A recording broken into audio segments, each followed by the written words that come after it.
Hey guys, welcome to episode 20 of the F.I.R.E Fund Friday series. Yesterday was Thanksgiving here in America, and I wanted to say how thankful I am for all of you who watch these videos. Because this is a holiday weekend, today's update will be a little bit shorter, so let's jump right into it. On this channel, I talk about all things finance, wealth building, and how you can achieve the life of your dreams through financial independence. If you want to join me on this journey to financial independence, go ahead and hit that subscribe button. We're going to start things off with the options trading update. This was a really bad week for me. Extremely stressful. I was down thousands of dollars at one point. If you were in the markets this week, you know how strange and bloody it was. My gut said stay out, but my greed got the better of me. I'm just happy to have gone out with minor cuts instead of major losses. This week started off pretty rocky. I was honestly kind of burnt out from trading credit spreads the week before. I'm very comfortable with cash secured puts because at least I get to own 100 shares of the underlying stock if I'm wrong about the stock direction. With credit spreads, I could lose all my collateral. That's a big risk difference. So on Monday, I was too nervous about QQQ, so I went with a staple stock of mine that is usually quite stable, Microsoft. But this week was bad across the board, and Microsoft got hit pretty bad as well. I sold a credit spread on Microsoft for $190 premium at a $335 strike price. That means if it dropped below $335 per share by Friday, November 26th, I would lose $2,500 of collateral.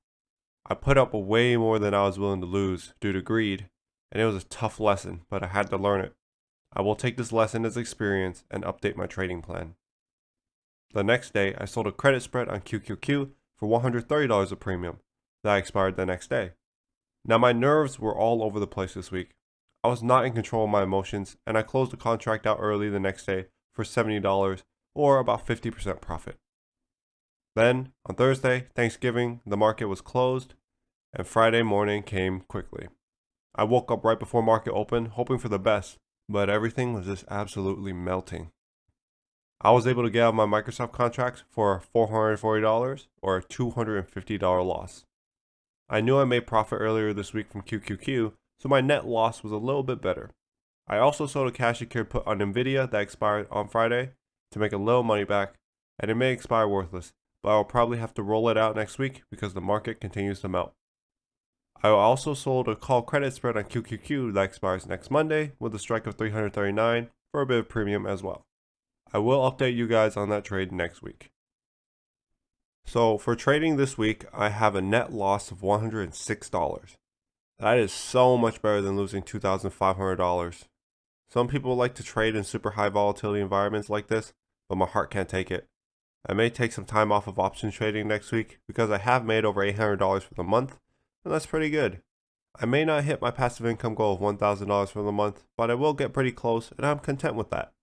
When it comes to trading, I take all the small wins and let them build up over time.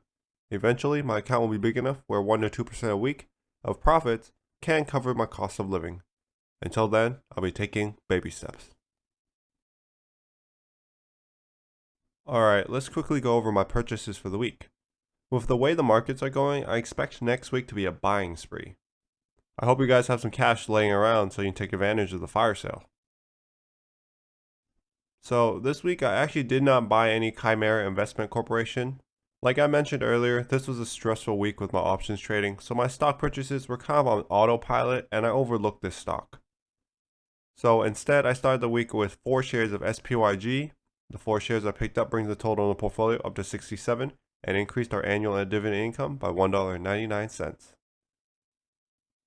As for NUSI, RYLD, and QYLD, all of these dipped this week, so I went a little heavier on the purchases than normal. I picked up 9 shares of NUSI when it dropped from its all-time highs, bringing the total in the portfolio up to 89 and increasing our total annual income by $19.07.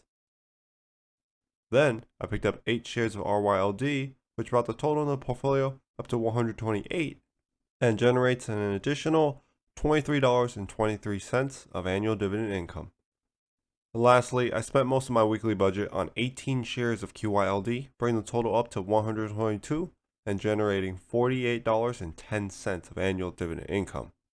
So this week I spent a total of $1,148.01 on stock, which increased our annual dividend income by $92.62, bringing our total annual dividend income to $2,723.10, a 3.52% growth over last week, and brings us 0.77% closer to our goal of $12,000 per year of annual dividend income. I also did not reach my goal of $100 per week growth in annual dividend income, but we got close. Options trading was very stressful this week, so I need to figure out my trading plan before I go more aggressive in my dividend investing. So that's it for another Fire Fund Friday. Again, thank you all for watching, and I hope you all enjoyed Thanksgiving with your families. This was a quick update, but if you have any questions or comments, please leave them below. Thanks for watching, and I'll see you guys on the next one.